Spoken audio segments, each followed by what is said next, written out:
pensions may take a bit of the sting out of losing for the Liberals. The party suffered its worst defeat in history.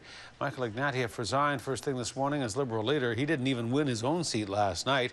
The message from voters, a Conservative majority and an NDP opposition, appears to say that there's no middle ground in Canadian politics right now.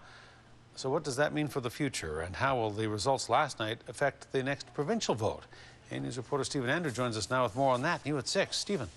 Hudson, at least one political scientist says what happened last night with our federal election is history repeating itself. Once Labour leapt over the Liberals in England years ago, that party was done. Humiliating barely describes the Liberals' worst showing in the party's history. For leader Michael Ignatieff, losing opposition status, 42 seats and his own riding, today's news conference was just a formality. I will not be remaining as leader of this party. Is Michael Ignatieff back in Canada? Ignatieff is partly blaming the Conservatives' relentless attacks, though he accepts the outcome. The only thing Canadians like less than a loser is a sore loser, and I go out of politics with my head held high. And Gilles Duceppe is another leader down for the count, as his party is all but annihilated. The devastation of the Liberals has the Conservatives celebrating their much sought-after majority.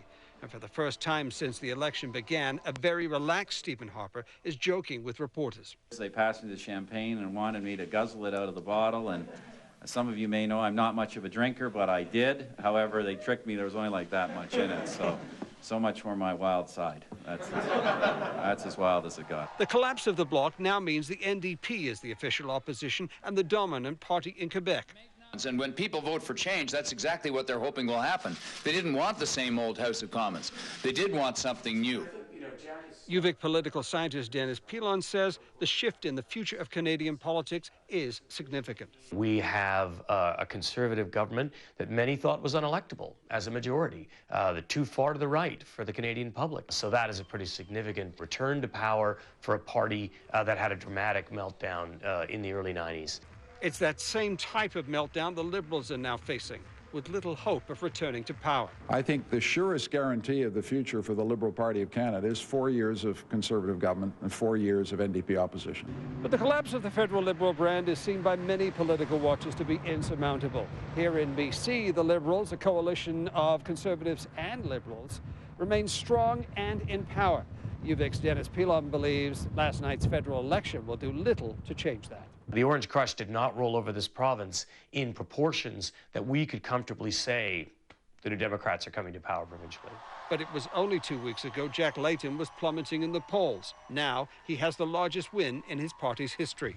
And as they say, a day can be an eternity in politics.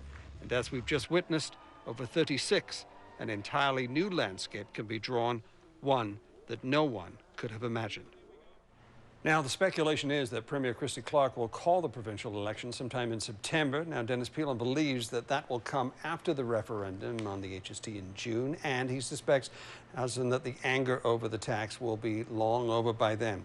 Now, last night's election has given the BC Liberals and the NDP a map of where they need to make some inroads, and just as voter anger with the McGuinty government in Ontario pushed voters to other parties other than the Liberals, any fall in favour in the federal Conservatives, Hudson, could have a similar rise in popularity for the NDP here in British Columbia.